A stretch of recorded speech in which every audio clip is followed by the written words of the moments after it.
আসসালামু আলাইকুম। নিত্যদিনের রান্নাঘরে সবাইকে স্বাগতম। আজ আমি তৈরি করব সমোসা। তো শুরু করছি। প্রথমে আমি একটি বাটিতে ময়দা নিয়ে নিব, দিয়ে দেব স্বাদ মতন লবণ, 1 চা-চামচ সয়াবিন তেল। এবার ভালোভাবে আমি মেখে নিব। তো অল্প অল্প পানি দিয়ে আমি একটি খামির তৈরি করে নিব। তো খামিরটি তৈরি করেছি। তো এবার আমি আধা ঘন্টা রেস্টে রেখে দিব। অপর একটি বাটিতে আমি 1 চা-চামচ ময়দা নিয়ে সামান্য পানি দিয়ে গুলে নিব। তো আধা ঘন্টা পর দেখুন আমার ডোটা কতটা পরিমাণে সফট হয়েছে। এবার আমি ছোট ছোট লেচি কেটে নিয়েছি। এবার আমি একটি বড় সাইজের রুটি বেলে নিব।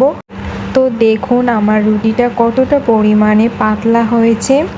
এবার আমি এরকম করে সবগুলো বেলে নিব। তো এবার আমি একটি তাওয়া গরম করে রুটিগুলো ভেজে নিব।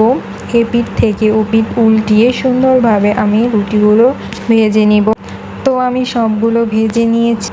এবার আমি একটি একটি করে সব একটার উপর একটা রুটি রেখে আমি সুন্দর করে সাইজ মতন চারোপাশ কেটে নিব।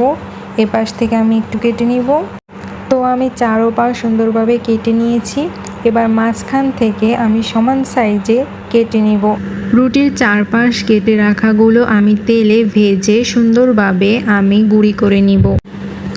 এবার একটি বাটিতে পেঁপে কুচি, আলু কুচি, এগুলো আমি সুন্দরভাবে মিক্স করে নিব।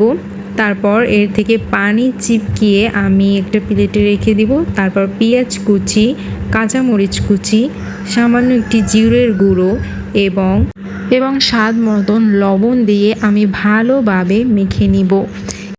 এবার রুটির কিছু অংশ ভেজে রাখাগুলো আমি এর ভিতর দিয়ে সুন্দরভাবে মেখে এবার একটি একটি করে আমি সমোসার শেপ নিয়ে এরকম বটে, তারপর চারপাশে আমার ময়দা গোলাটা দিয়ে দিব। ময়দা গোলাটার কারণে এটা আটকে থাকবে, যাতে এর ভিতরে তেল না ঢোকে।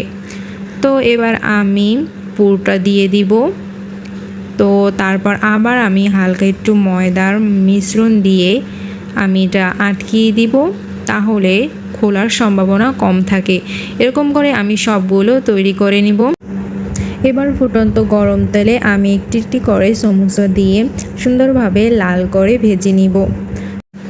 তো মাশাআল্লাহ, দেখুন আমার সমোসাগুলো কতটা পরিমাণে ক্রিস্পি হয়েছে।